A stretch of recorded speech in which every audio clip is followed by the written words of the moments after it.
Well, you may or may not remember those days from the WWE. It's hard to believe that that was 10 years ago.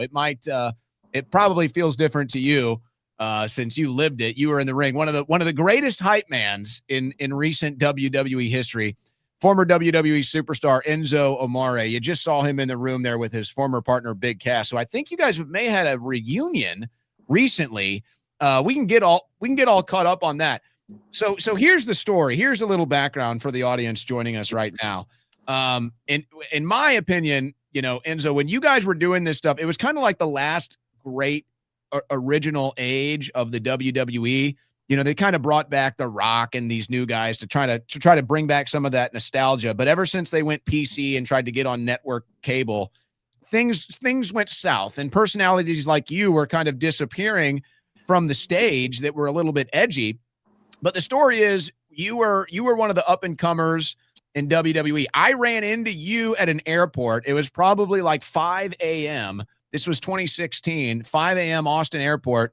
And you're sitting across this breakfast bar, and you ordered a yogurt parfait. I'm sorry to do this; it's just true. You ordered a yogurt parfait, and I knew who you were, and I go yogurt parfait, and you kind of look up, and I go, that's awfully soft, and you didn't really. We were both like bloodshot eyes, like barely even awake, and you kind of looked at me like, is this guy talking shit at the airport at 5 a.m.? And I was like, no, SAWFT soft. And then you were like, oh, it's the WWE gag. And we just had a bit of a gag over that. But you were very nice. You were very personal. We were sitting there at 5 a.m. in the morning, barely even awake, of having a laugh about that. But anyway, so I saw that you followed me. I reached out. I said, hey, I want to get you on the show and introduce you to my audience, learn a little bit more about you. People that follow WWE back there will definitely remember when that was one of the funnest things on the ticket, was when you would go into the ring and do the hype man thing and get the crowd all fired up. I see you've got your belt on now, though. What belt do you have? What belt are you currently in? Boom, flyest champ in the room. Look at this fucking thing, huh? Who's better than me right now? Nobody. I like that. So basically, I got back into swinging things here with pro wrestling. But what you alluded to was a time in pro wrestling where, to be honest with you, man, I got into the business. And when I got into the business, I never wrestled before the WWE. I played college football. Triple H, who's the guy who runs the show to this day now, with Vince stepping down, his son-in-law, Stephanie McMahon's husband, and more notably a 15-time world champion. He knows the business, and the business is in good hands, if you ask me. But to that point, I never wrestled before. I get into the business, and I felt like I was what it was lacking. So when I got into it, I thought the show was fucking boring. I thought the wrestlers were boring me to death, and I loved pro wrestling when I was a kid growing up. And me and Big Cass, that's who you saw in that. I mean, it's funny people pull that video up anytime, and that's probably a good thing, you know what I'm saying? But I haven't seen it in a while, man. But that big guy right there, I owe him a lot. I couldn't have done it without him. We were a tag team, Enzo and Cass. And, he was 7 feet tall, which made it really easy for me to talk shit, with this guy standing behind me, dude. Yeah, you can only pull that off in the WWE with a 7-footer when you're wearing leopard onesies. Yeah, dude, leopard onesies with the fucking chicken dance and the crazy hair and shit. Not much has changed, honestly. For anybody who says that's a dying act, I'm a nostalgia act now, dog. Come see me, bro. So I actually do a show called Fourth Rope. That's the new company I work for. We're owned by West Side Gun. He's a famous rapper in a group called Griselda with Conway and Benny the Butcher, signed to Eminem, and he was a huge wrestling fan that went to many shows, would be in the front row, and he decided to start his own promotion. There are a couple of black guys. They're the first big black promotion that I'm aware of that is coming from outside the business, meaning they were never wrestlers. They never wrestled before. Booker T is a famous black wrestler who has a great promotion. But these guys, man, they got it out the mud. And I tell people all the time, the only person that could cancel you is your boss. And my boss used to sell crack. So I'm fucking good, dude. Used to, for clarification. Used to.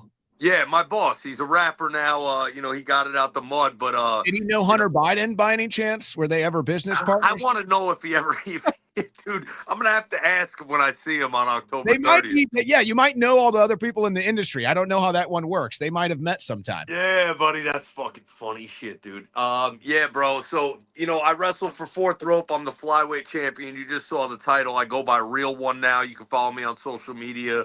I make rap music. I got into that after I was so unceremoniously fired for a fucking tweet back in 2018. So, for people that don't know the story, at Yeah, the height of the I was going to bring that up. I was going to leave it up to you because I saw some of the rumors, and I know how stuff. I know some of the stuff behind the scenes, not like the people that have actually been there. Some of it gets out, and now that a bunch of these former wrestlers have podcasts, you get a little bit more of the behind the scenes stuff. It gives a little bit more transparency, and it seems like your story might not be a totally unique one.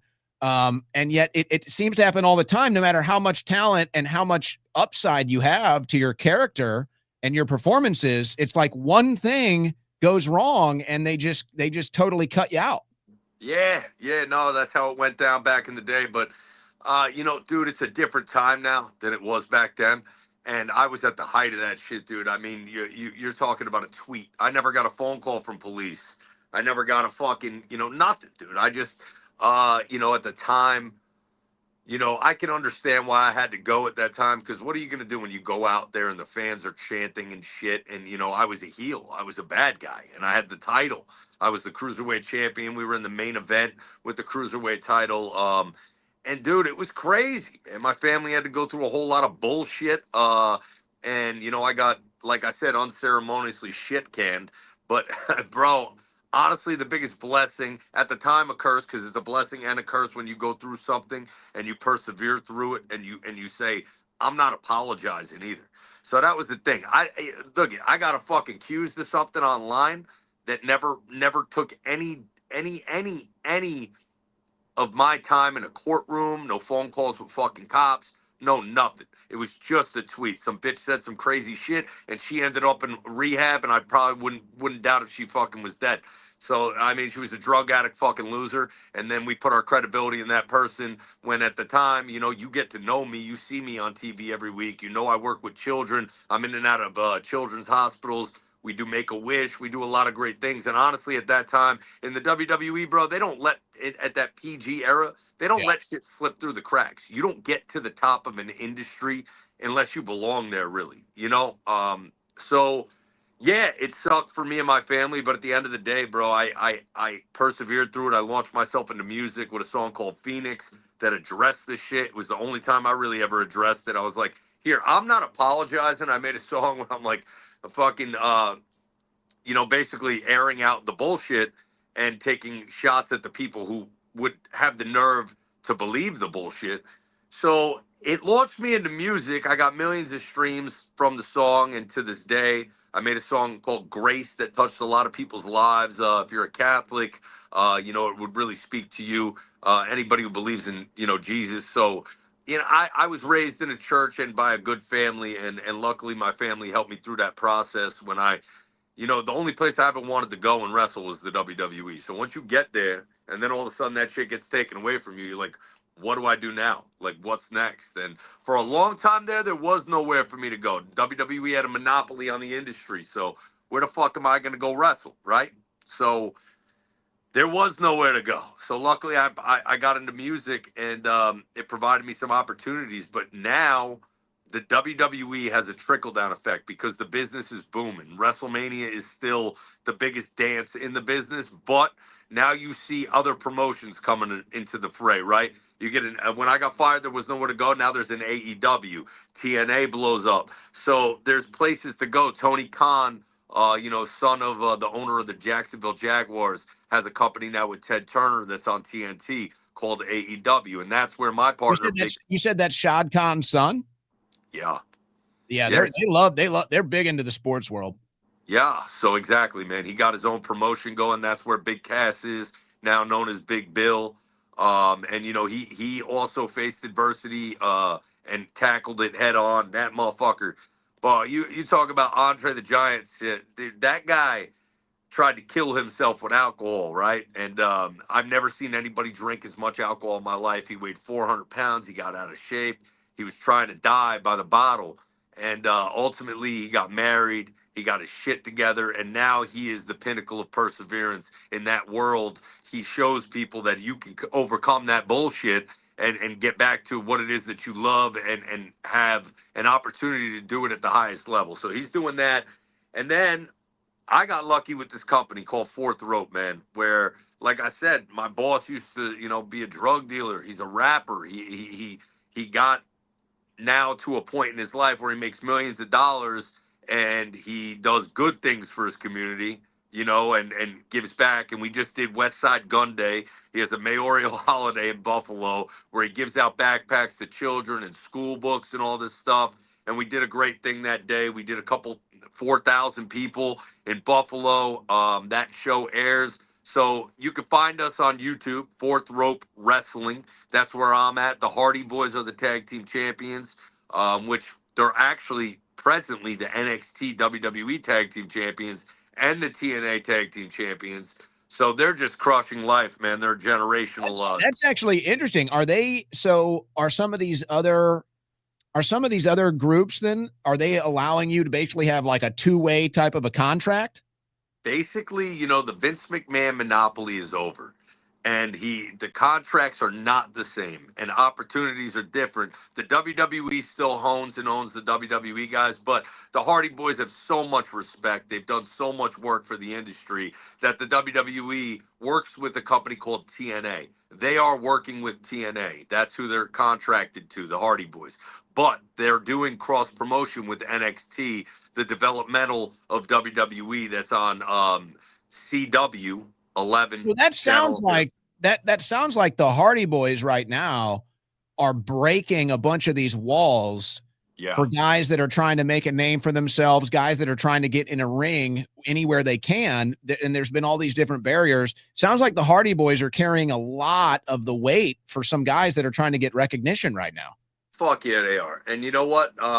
Jeff's another guy who fought through adversity in his career, persevered. His brother Matt has children and a wife, and they're legends in this business. So they get respect and different strokes for different folks. Different people are going to get treated differently. I've yet to make a return to television, but I did represent Fourth Rope with my title on their biggest pay-per-view for TNA called Slammiversary. So I showed up in a WWE galaxy, so to say. Smack Talker Skywalker from a galaxy far, far away showed back up and got much love. That's Amore, man. I couldn't tell you how gracious I was when I came out and I said my name is, and I held the microphone out and everybody said Enzo Amore because I don't fucking own that name, bro. So it was funny, it was cool. And it was a blessing. We went out there. We won our match. We represented Fourth Rope, the company I work for. And now, Fourth Rope, we are taking over Six Flags Great Adventure in Jackson, New Jersey, shutting down the theme park from 6 p.m. to 11 p.m., curating it with West Side Gun music, haunted houses, Fright Fest, and having a wrestling show from 8 p.m. to 10 p.m. in the Batman action arena, right? So in Gotham City, a costume contest for a Halloween costume contest. We got a bus driving fans, 2 buses from New York City, taking people down. We're doing a huge show. It seats 4,000 people. We've already sold 1,000 tickets. And there's going to be a big walk up and people that want to go. Hardy Boys are doing a meet and greet. I'm doing a meet and greet. Zilla Fatu, our heavyweight champion's doing a meet and greet. And for the first time outside of the WWE, Braun Strowman, former WWE champion, is going to make his appearance for the first time outside of the WWE. He'll be doing a meet and greet. That's a major announcement made right here on Owen Shroyer. Wow, we're getting an exclusive, a Braun Strowman exclusive? Yeah, buddy. So I'm really excited to have my buddy in town, have him at the wrestling show. He belongs in the business. He belongs around it. And, he was also released by the WWE not that long ago, but, he made millions in this business and did well for himself. So I know that he's doing well, and he has a television show called Everything on the Menu that he's actually doing as Braun Strowman that comes out October 24th on USA Network. So it's kind of fucking weird where he's in this world where he's a WWE character on USA Network with a show called Everything on the Menu, where he literally walks into a restaurant and he orders everything on the menu and eats it all. And I've seen the guy do this shit. It's unbelievable. I mean, these superhumans that I fucking worked with, dude, 400-pound men that can lift the fucking, a shit brick house. And he literally sits down in a restaurant, orders everything on the menu, and eats it. So that comes out October 24th. And to parlay that with his first ever WWE, non-WWE appearance at our show, we're excited to have him. At Fourth Rope, I work as a producer. So I'm blessed to be able to write a television show, take the knowledge I gained in the WWE. I went to Harvard for fucking pro wrestling, bro. I learned Did you from play football? Did you play football at Harvard? No, fuck no. I went to Harvard for WWE. I went to the Performance Center, their minor leagues. I got an education in the pro wrestling business. That's the equivalent to Harvard. When you get brought into the WWE, having never wrestled before. Okay. I see what you're saying. I thought you meant they sent you to Harvard. You're saying, yeah, okay. Out of here. You think, bro, you can't. I'm a certified G bona fide stud. You can't teach that, buddy. I fucking did not. I went to college. I got a degree in writing, but I've never read a book in my fucking life. So you keep reading them books, I'll keep writing. Here you are. Your life is a story, and you bring up Braun Strowman. He was one of these guys that came up big, and it's he's one of these guys that has the things you can't teach, right? 7 foot, 450-pound giant. You can't teach that. Yeah. Like you're saying used to be. You can't teach that. So it's like, okay, well, what can we get him to do in the ring? What can we get him to do promotionally? Some guys are able to make it. Some guys kind of struggle. Ryback was another guy, but Strowman's exit, his exit for the WWE was a little louder. He wanted to make some noise. It was almost like he kind of wanted to, ruffle some feathers there on the way out. And so it is going to be interesting to see now that he's re-emerging with you guys, what he decides to do moving forward with his wrestling career. Cause he really kind of just disappeared in any ring. You didn't see him in any ring. He's a fucking freak athlete, and I hope to get to see him in a ring one day. Hopefully one of our rings, a Fourth Rope ring. He's there scheduled to do a meet and greet, but I just need him around the boys because he has a wealth of knowledge. Also, we got some young guys that are coming up that he could be, helping out. And, wrestling is a business where you only get better as you get older. And you see the best get better. John Cena, right? It didn't hit his stride to become the best until his mid to late 30s. You know what I'm saying? And now he's like 50 years old. He's having his last run. He's going out on top. It's a business where when you're in the ring and you first start, they just tell you slow down, slow down, slow down. And you don't realize what that even fucking means until you get out there with a veteran who can go. Like I was out there in the ring with all these guys in NXT. We were producing our matches, memorizing these spots and doing all this shit. And the first time I get into a ring with the Dudley boys, I walk up to Bubba Ray Dudley and I'm like, before our match, I'm like, what do you want to do? And he's like, I'll see you out there. It's like, oh, what? Like, okay. We get out to the ring. I'm in the ring, and Bubba goes and grabs a sign, and me and Cass are white hot, and there's kids wearing my wig, and they're wearing our T-shirt. And he rolls out of the ring, ding, ding, ding, and I'm standing in the ring like, what the fuck is going on? Like, what's he doing? He walks to the floor. He grabs a sign that a kid had, said Enzo, and he rips it. I'm like, oh, shit. Then he grabs another sign, and that says Enzo. And he's standing there holding it, but he's by the ring. And his partner, Devon, looks at me and goes, grab the sign and give it back to the kid, you fucking idiot. I'm like, oh. I fucking grabbed the sign, and I give it to the kid in the front row that he took it from the second time. And the place goes ape shit buck wild. We haven't touched each other for 5 fucking minutes. You know what I'm saying? And that's how the true pros can do it. And it's such an interesting story for people that don't understand a little bit of the context when you were probably, you could argue the most popular promoter in the WWE at that time, because you had a lot of the big guys that were still having the big draws, right? They were still at the top of the ticket. You still had Mark Henry, Sheamus, John Cena, Ryback. Like, you still had the big guys that people wanted to go see beat each other up, but nobody got the crowd hype like Enzo. Nobody took an ass kicking like Enzo. Nobody. No fucking body. Well, you So got to be able to. If you want to be successful, you have to be able to take a beating just as good as you give one. yeah, man, especially if you're fucking talking like I was talking, you know what I mean? Because, I'm not The Rock. I'm not built like him. He can get away with talking shit and then taking everything in the ring. But bro, if I'm fucking talking that shit in the ring, I gotta give it back when I get in the ring. So I gotta make the guy, I gotta take the receipt, right? And I had the easiest story of all time to tell, to a point where, to your point, like bloodshot eyes in the airport. Me and Big Cass ripped America a new asshole. We fucking hit every city for the first time, went and hit every bar, met all the women, got all the free drinks, and we were the most popular act in the company that you alluded to. We were the number one merchandise sellers as rookies, right? And nobody can tell you how to handle that. People don't understand what fame is until you're on TV every week, and then you walk outside and you're not ready for it. You're a kid and you're coming up in this business and you're famous overnight. Because me and Cass, we went viral before viral was a thing on our debut. And that changed our lives, and we had more fucking fun than anyone. So fuck whatever you heard. Like, you only live once and you're only famous for the first time once. And nobody had more fun than Enzo and Cass. To our detriment later in life, but we ended up getting our shit together, the both of us. But nonetheless, we were having a blast, and it's an easy story to tell. We're a tag team. He's the big dog, and I'm the little dog that barks. You've seen the cartoon. That's what we were, right? I get my ass kicked, and the only thing I got to do is tag that guy in. And when I do, he comes in and clears house. And the So, crowd goes wild. and we had the easiest job. We opened every single WWE show, which also provides you the opportunity, like I said, to go rip the bar a new asshole every night.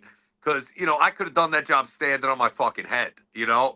It's not like being in the main event where I would watch Roman Reigns and AJ Styles at the time going through fucking tables, going 25 minutes wrestling. It was like Enzo and Cass came out with the mic. We wrestled for 10 to 15 minutes. Whoever we were in the ring with was usually a veteran who was fucking great at their job, led us through it, and we just got backstage and started getting drunk, dude, and having a blast and meeting more. You know what I'm saying? It was a good fucking time, and I'll never apologize for it. You only live once, you only learn. And in my life, I had to play with fire to get burned. Well, and like you said, and I'm curious what ended up getting you in the ring, because you weren't a wrestler before. So did they look at you as an athlete that they could put in the ring and teach some technical stuff, some high flying stuff?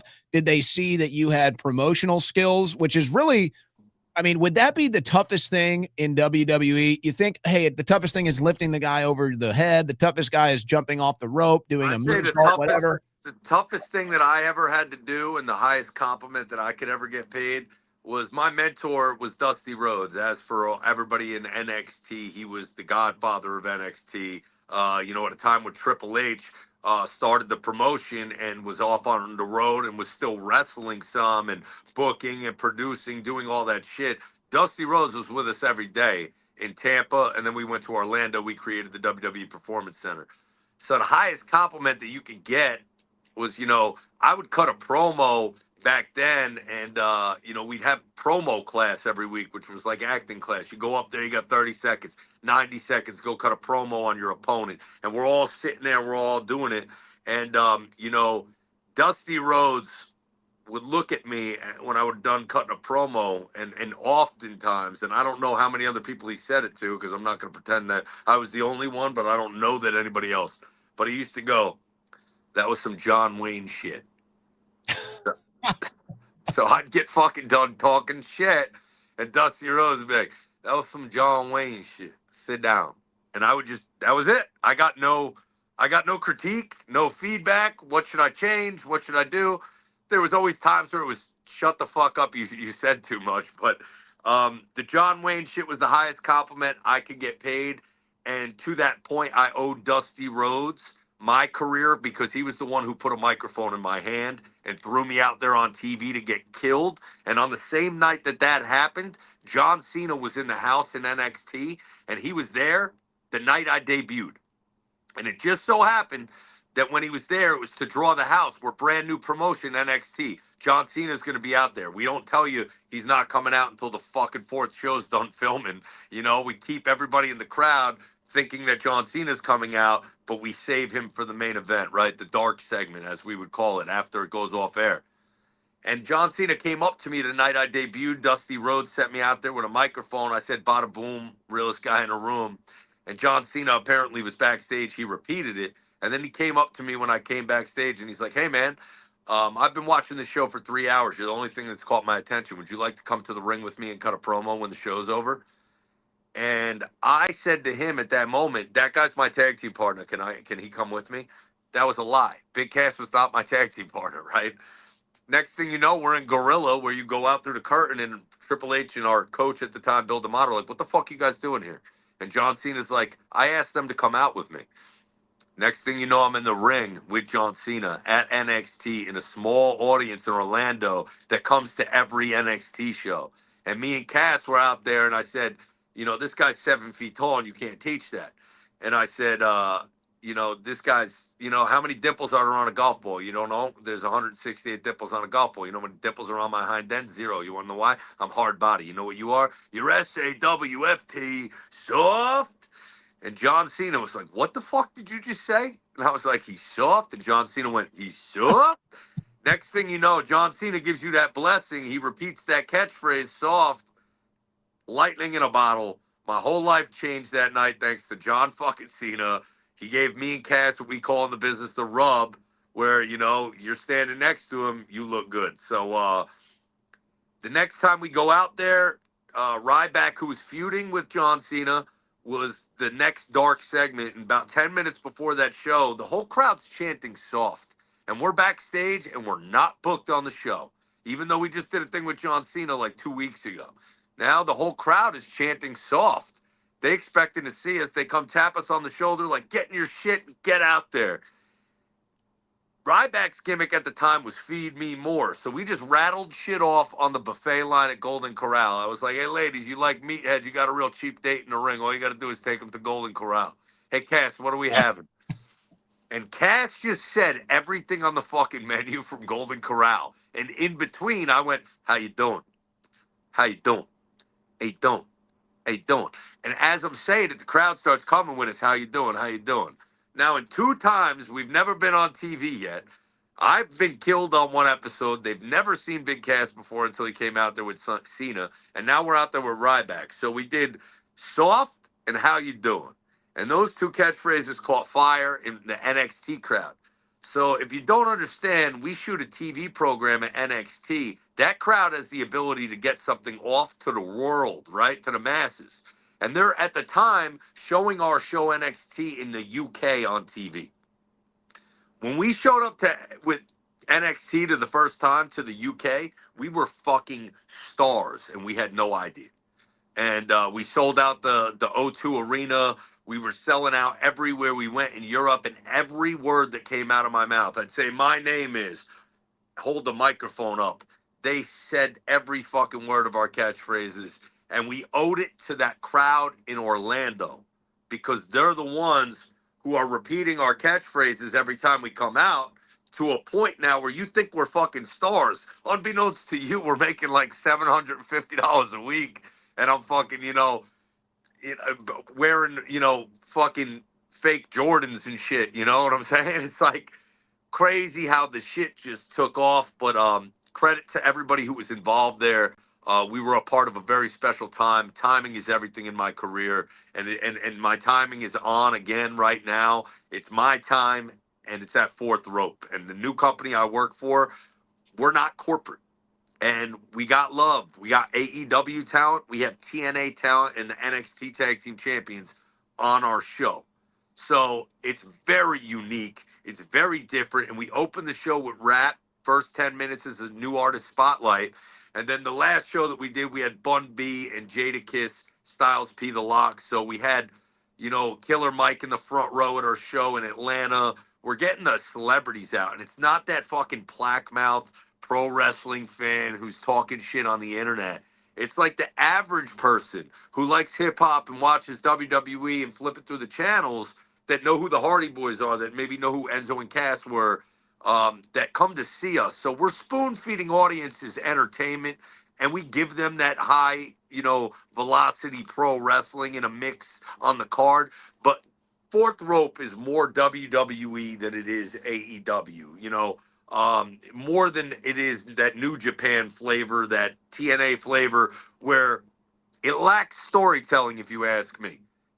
This business was built on storytelling, Well, it's and that's what we very, do. yeah, it's very in-ring driven as opposed to, we're driving you to the show because of what goes on in the ring. But yeah, you're getting a performance, you're getting live music, you're getting a whole thing beyond just what happens in the ring.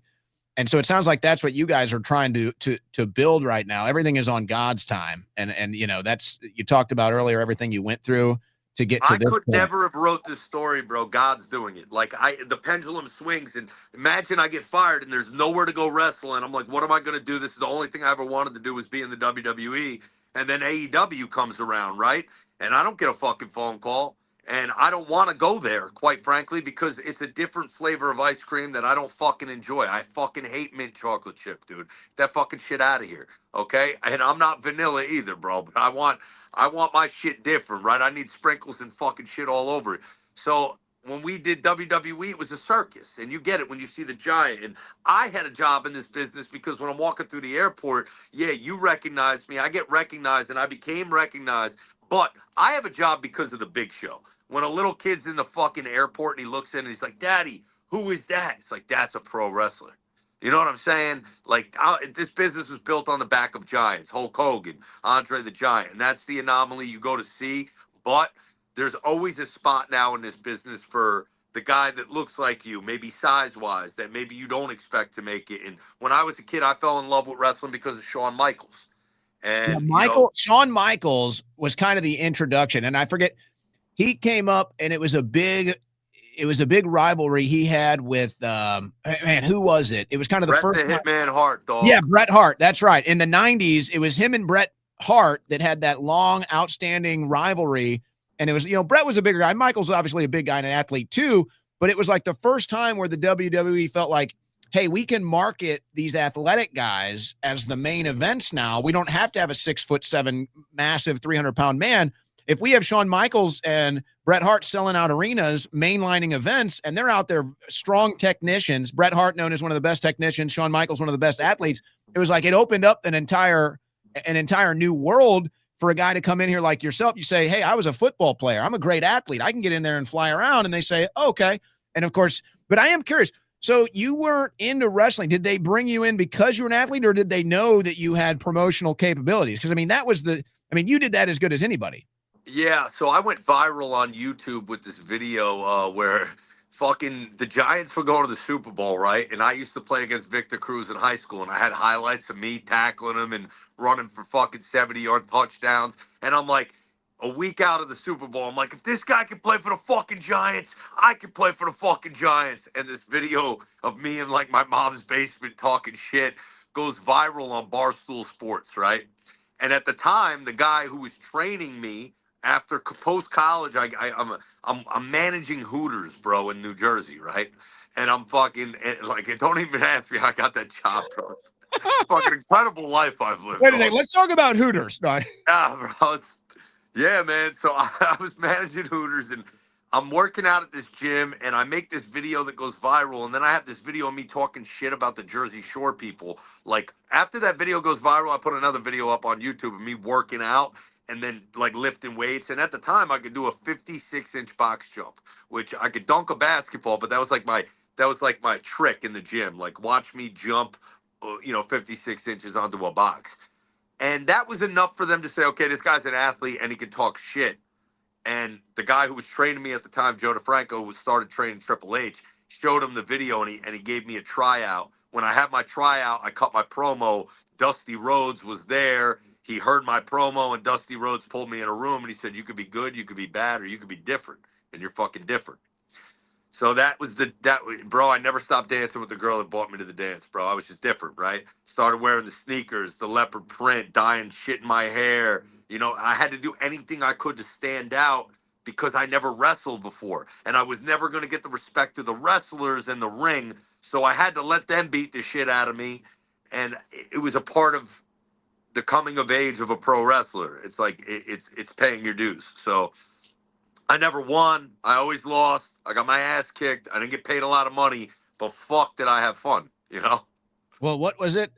Know your role, but you didn't shut your mouth. You knew your role. You knew your Yeah, role, man.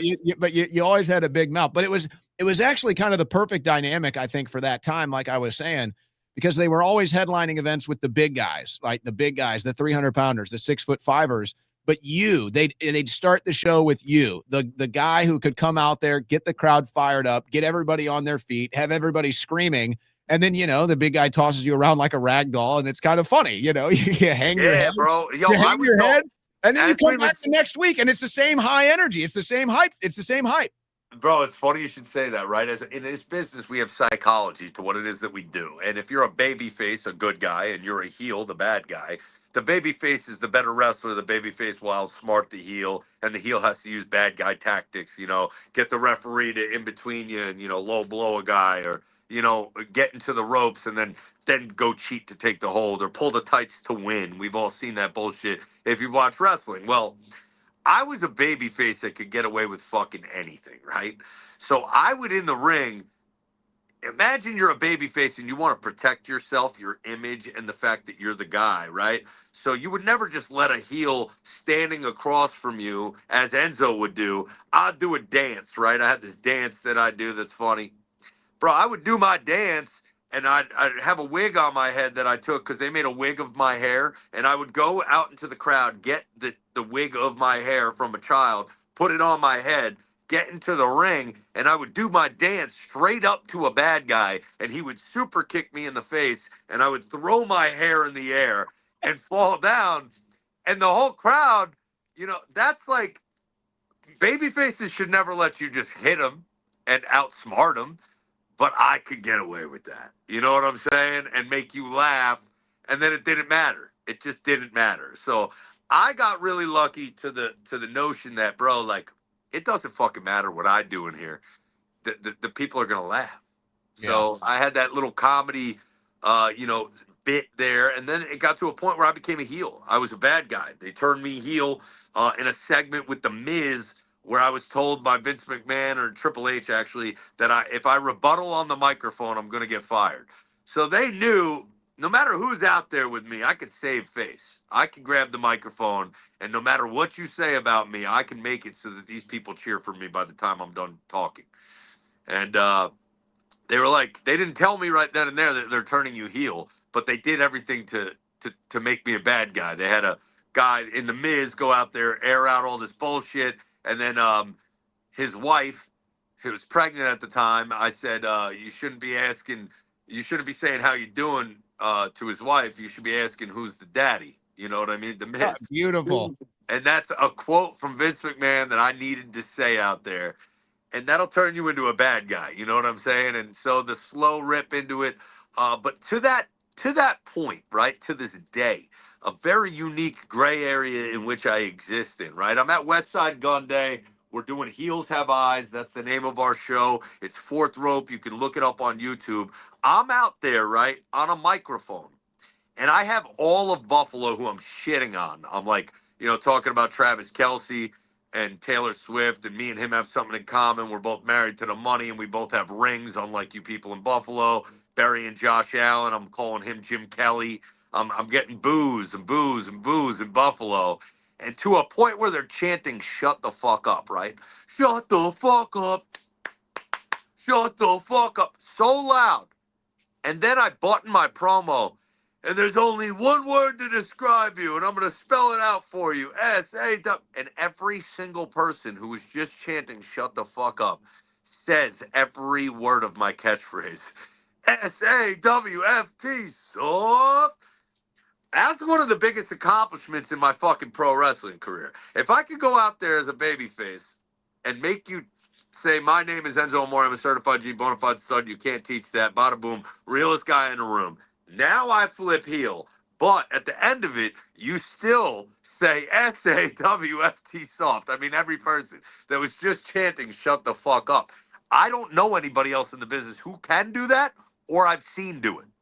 Well, I don't even know nowadays. I wonder if you'd even be allowed to do it. And I think the lack of personality was probably, as it's called, the PG era, and they wanted to be on, they wanted to be on the network, and they figured it would be the best for having the biggest audience. And I think they were trying to sell a bunch of merchandise to kids, whatever was going on behind the scenes.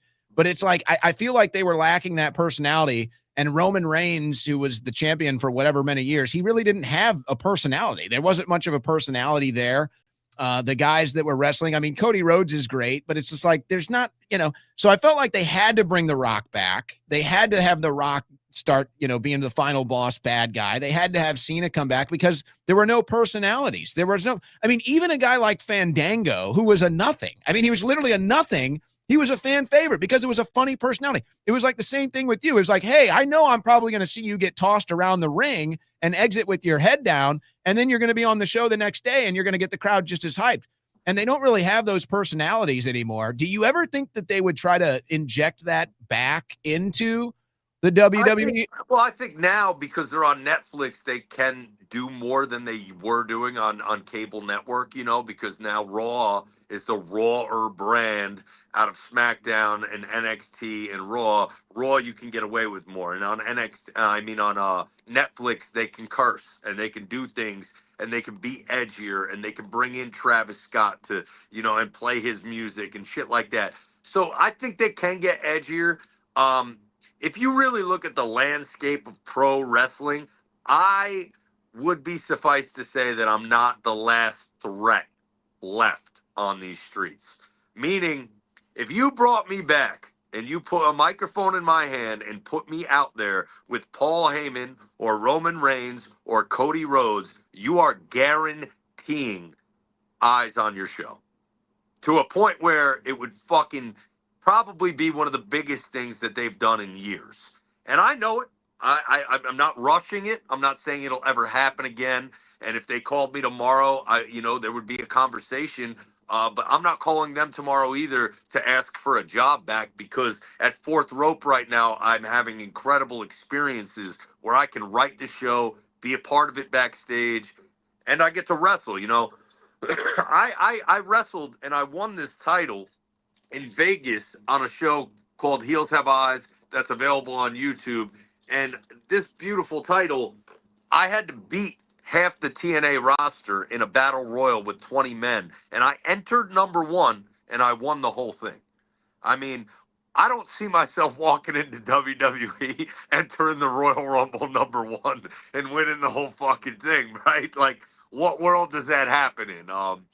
It's a Sinatra song right now. It's life, and it's my way right now. So it's the combination of a few things where I'm blessed to do what I'm doing, and I'm not so eager to jump ship to an AEW or a TNA. And I've had conversations with companies in the past where it's like, where do I fit in? What are you going to do with me? Like, how do you see it happening? If you're not going to give me the respect I deserve or put the microphone in my hand every night, like, I'm not coming in to just be a fucking doormat and make somebody else a star. I've put in enough equity in my career to where I earned and I deserve the respect. So if you don't believe that the guy who writes the jokes has a rational mind, if you can get people that lit like John Cena did with the microphone, like The Rock did with the microphone, Dusty Rhodes did with the microphone, Ric Flair did with a microphone, I'm in that fucking same conversation in that same vein with a microphone. When people mention my name, they say I'm one of the best promos, right? So if you're not going to let me say how you doing and you're going to tell me to say how are you, I'm going to be like, what the fuck, dude? You know That's what I'm like saying? telling Hulk Hogan not to rip his shirt off. It's like, what are you talking about? That's So the thing. I've never been presented with opportunities in other companies that I've wanted to sink my teeth into until I found my opportunity with Fourth Rope. And there's very few jobs in my business. And Shawn Michaels has one of them at NXT. Triple H has one of them at Monday Night Raw and SmackDown. Tony Khan has Kenny Omega and the Young Bucks at AEW that are vice presidents that help write TV and booking, and they're wrestlers. And then you have Tommy Dreamer at TNA who writes television there. The only other big company right now we're an underground company that is the new kids on the block, and we're fucking hot right now, and we're only going up, and we make a different noise. This isn't the same shit that you're used to seeing. And we're not saying that we're PG, and we're not saying that we're rated R. We're just a pro wrestling show that has rappers on it, and rappers curse. So, I mean, it doesn't mean I have to go out there and curse. I know how to. I always say in wrestling, when you call somebody a bitch or you say fuck, that's what we call a cheap pop. It's built in. They're going to be like, oh my God. You know what I'm saying? You break out a table and somebody goes through a table, it's a cheap pop. The hardest thing to do is make them interested in just a pure wrestling match. And how do you do that? You do it with a microphone and talking shit. And I could do that with the best of them, and I did not need to curse. Because that you alluded to, I was in a PG era, and I Yeah. couldn't comprehend when I got hired that we're not allowed to curse. I was like, bro, I watched the Attitude Era. I watched Middle Fingers in the Air. Hell yeah, beer, all that shit. I grew up on that shit. I'm like, what the fuck? I can't curse? And you want to give me a microphone? I'm like, I'm handicapped. Then I realized, holy shit, I'm better than all these motherfuckers have ever been on a microphone because I didn't have to curse. I did it without cursing. I reinvented the fucking wheel. I called people soft. I didn't call them a bitch. When I wanted to say, I'll whoop your ass, I'd say, I'll whoop your tuchus. I'll beat your hind end. You know, I made it sound to a point where my producers and people would be like, Enzo, don't curse. Enzo, don't curse. I'm like, bro, I've never cursed once, but okay. You know what I mean? Like, I never have. And I was a role model to the children, which was one of those things where when they're flipping me heel, I had already kind of done that in the media because at that time, you know, I was shrouded in controversy just from being an enigmatic star and that happening so fast. You know, when you go like this, they're gonna tear you down. You can't go all the way. You know, it happens. It's the nature of the business. And the same people who lift you up try to tear you down. And the people who have plaque in their mouths, who live in their mother's basement, who fucking write wrestling dirt sheet bullshit that think they know what's going on backstage or whatever, the parallels of real life. That's what makes wrestling so interesting, you know, is it is Yeah. real to life. So it's a dirty business. It's a crazy game. And you know what? I was always one of those people that like I came in, and when I came in, the Undertaker was the head of the locker room. He's not a dead man in real life, right? But there Yeah. was that nostalgia that we kept to like we don't reveal who the Undertaker is, Mark Calloway.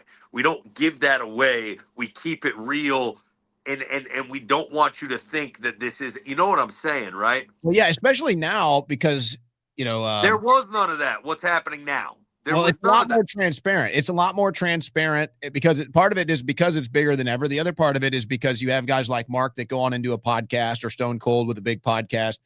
Glenn is the mayor he's a mayor in By Tennessee, the way, one of the best dudes of all time. I right? mean, oh, bro, he's unbelievable. It's so, you know what's so amazing. Before I got into politics, I was in the sports world, um, and I met a bunch of professional athletes. And what's funny is you do meet most of these guys are down to earth. Most of these guys are good guys. But the couple of times I've had run-ins with WWE guys, one time there was a bunch of them working out at a YMCA that I actually happened to work out. You guys had a show in St. Louis some years ago, and I happened to be in there when Vince McMahon and a couple other guys came in there and worked out. And like they didn't ask for anything. They didn't ask like, "Hey, can you close the gym?" or "Hey, can you keep people out of our way?" They didn't ask for anything. They just went in there and lifted weights like everyone else. They didn't want any special treatment, nothing. People would come over to take pictures. They didn't complain once. And it was just like, I was really impressed by that. I was like, cause I get it. It's like, hey, I'm working, right? I'm working here. I gotta get my pump here. I'm working. And they were just always really down. Same with you. Like I said, I mean, I make a joke at you. You're like, what? Did this fucking guy just talk shit at 5 a.m. at an airport? Like I saw you when you lived, you're like, how the fuck is this happening to me right now? But we were both just so tired. And then I made the joke, and we both had a laugh. It is amazing, though. These guys, they put on these personalities, and you take off the mask. They're just some of the nicest guys. They're just some of the nicest guys. It's Yeah, like, these man. are the And guys I and want. and you know the people on the internet will make you one of my favorite quotes, right? Jake the Snake Roberts said, "The people will put you in places that you've never been." Like, and that means situations. That mean, you know what I'm saying? Like, just imagining that they will always come up with something and or say this, that, and the third. And for me, bro, I'm so lucky and blessed that I came up in the Vince McMahon era of WWE, because now it's a corporate entity. It's TKO. And I don't know that the people aren't so big for the bridges anymore, but there was that humble pie that we were constantly served. We got our own rental cars. We found our own hotels. We drove with each other to save money. We fucking rubbed elbows with each other. And, there was life was all consuming, and you were on the road, and those days are done. And I'm probably the last guy to do a 300 day schedule in the WWE, because COVID hits in 2020. And when I was cruiserweight champion, we were the only people that did Monday Night Raw and SmackDown. That was the cruiserweight division. So I was wrestling on Friday, Saturday, Sunday, Monday. Everybody flies home for Raw, and I would go on to SmackDown. So if you wrestled on SmackDown, you did Saturday, Sunday, Monday, and then SmackDown on Tuesday. So when I'm working that Raw SmackDown schedule and you're the Cruiserweight champion, and then you fast forward to 2020 and COVID happens, and then the live events stop happening as much as they do, and or they stop completely, and then the schedule changes, and now Netflix puts $1 billion in your hands and says, we don't want any of these guys getting hurt on non-televised TV, live events. It's like the business has changed, and there's a lot of money being put into the broadcasting on different streaming services. So those people, they want to get their stars out there, and they don't want them getting hurt, right? Bro, when I was there working for Vince, that guy was a fucking lunatic, and I was literally competing with him in my own brain to get less sleep and do more work. I was like, I don't want to sleep. I want to work. I want to party every night until 3. I want to wake up at 7 and fucking with a new girl and then go to the next town. And I was living that Ric Flair life, dude. And it was crazy. Burning the candle on both ends. Probably going to kill myself without even realizing it. And I felt like God had a plan for me, bro. Like, humble you, take you out of the equation, make you look in the mirror, and then also make you love wrestling again. Because I'm at a point where probably I was hating it. Like you're in there, and then when God takes something away that you love, you know how that works. You never know what you have until it's gone. So I hated wrestling when I got fired. I was so mad at the world that built me up to tear me down. And then I fucking found myself in this position that I'm in now, where I'm working on the indies, right? In little bingo halls and fucking gyms and high school gyms, and humbling myself to the thing that I love, pro wrestling. And I'd be lying if I said, like, when I needed money that I was willing to wrestle. I hit a lick. I was the consultant on the deal for Fight TV and Triller that had Roy Jones versus Mike Tyson, and Jake Paul's first fight. So when I consulted on that deal, I hit a lick and I didn't need money. And I was like, you know what? COVID? Wait, what? I can't wrestle? Who? I said, fuck that. I went to Texas where they were having wrestling matches. And I said, I'm going to Texas and I'm wrestling again. And it was like kayfabe, as we call it. Don't say anything. But in Jersey, you people had masks on. You couldn't go outside. Yeah. And then you go to Texas and they're having fucking wrestling matches. Are you guys coming to Texas anytime soon? Are you coming to Austin? We just did South by Southwest, and we're doing it again next year. So whenever that is, I will keep you informed. But yeah, you gotta get me out there if you guys come back down here for South. Oh, buddy, that night we had that night I went to the mothership and met up with an old friend, Tony Hinchcliffe.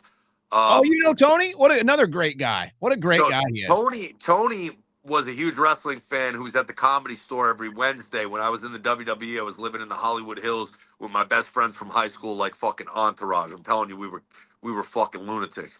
And I would go Wednesday night, every Wednesday, to go see Rogan, Dave Chappelle, and Tony Hinchcliffe. And they were on Wednesdays at the Comedy Store every Wednesday, rehearsing their material that they would do. And I'd be in the green room smoking weed with Tony and Dave Chappelle, and got to know Dave by name. And it was just so fucking surreal, because Dave, somebody tipped me off that he'd be popping up at the Stand in New York City, right? And I hadn't seen Dave since 2018. And I show up with my girl. The first time I ever took my girlfriend to this day, on a date, I take her to the Stand, and Dave Chappelle's there, and he sees me, and he's like, "Hey, what's up, Enzo?" And Oh, yeah. I'm like, Very yo, well done. to my girl, I'm like, Yeah. you see that Yeah. bitch? That's right. That's going to be a So, good night. oh, it was a It great, is it was a funny about great night. Tony. I went to see his show. They were here about a month or so ago with Kaylee Guerrero, the daughter of Eddie Guerrero. I don't know if you're familiar with her. She's a great person. And we went to Tony's show, and we went to the VIP afterwards, and we're talking. And he came over and was like talking to her, and they talked wrestling for like 20 minutes. Yeah, They were just talking. Dave is the man. Tony's the man. They all had love for wrestling when I was around, except for Joe Rogan. Always buried it, and he used to pop jokes, bro. And I took it on the chin every time, bro. You know what I'm saying? Like he's a UFC guy, he's an MMA guy, so I don't think he ever really got it. But he also probably had never been front row at a Monday Night Raw, saw the spectacle, and went, "Holy shit, this is pretty cool." So yeah, I mean, I think he's had the barrier broken down by Tony Hinchcliffe more and more over the years as they're good friends.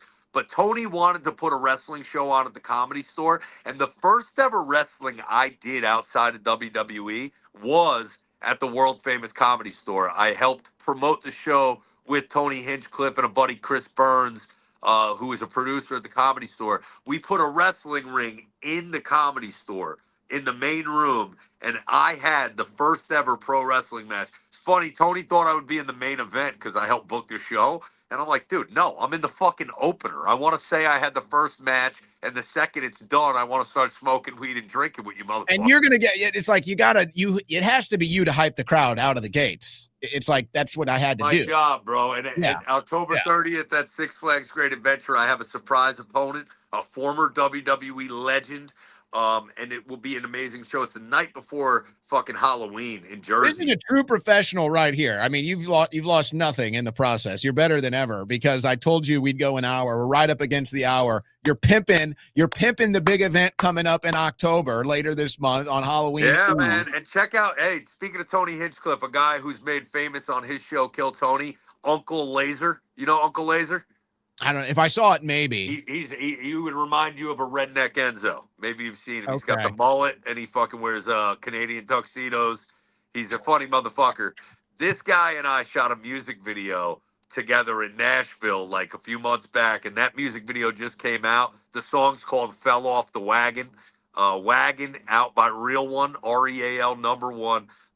Wagon just dropped this past Friday. I have another song called Mud Dogs that comes out this Friday. Has me in the Bobby Boucher outfit. And the point of this one was, right, like I'm a rapper, right? But I said my favorite scene in a fucking movie, maybe ever, is when Bobby Boucher shows up at halftime and the Mud Dogs won the Bourbon Bowl, right?